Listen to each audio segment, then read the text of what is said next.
11 वाजले. घरातल्याची कामं पण सगळे संपले ते जावं म्हणलं आता, कारण पोरं पण आज घरीच आहे ते. आणि ते काट लागले ती बरं पाणी पाचते ते. मी जाते आता खाली.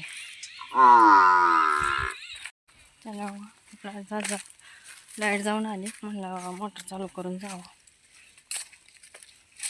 लाईट सारखी जाते ते चालू आहे पाणी.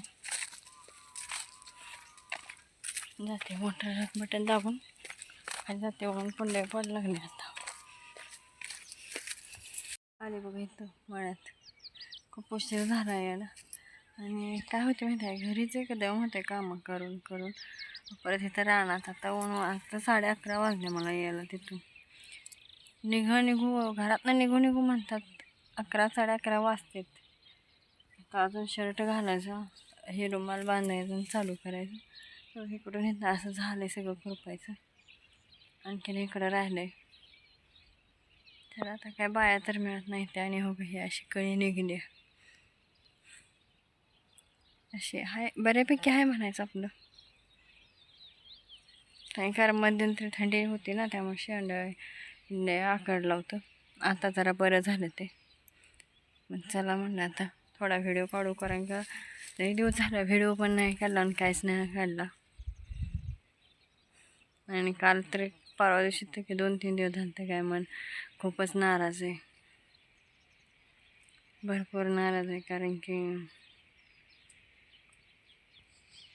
चला मग असू दे, आता लागते कामाला माझ्या. मटारची भाजी, त्याच्यासाठी मी मटार सोडून घेतले तर आणि स्वच्छ धुवून पण घेतलं तर. शेंगदाण्याचा कूट आहे. आणि रात्री आमच्याकडे लाईट जाते बरं, सकाळी 6लाच जाते.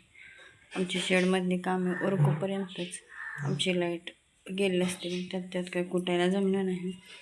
शेंगदाण्याचा कूट पण संपला होता, माझ्या लक्षातच नव्हता संपला आहे ते.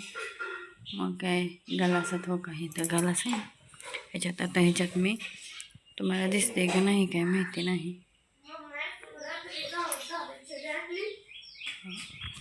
हो का, ही जिरं आणि लसूण कुटून घेतले. आणि याच गलसात शेंगदाण्याचं कूट पण कुटून घेतलं.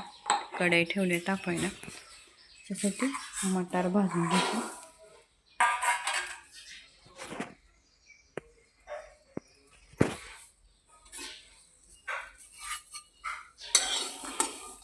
आणि इथं चहा करून ठेवल्या मुलांसाठी.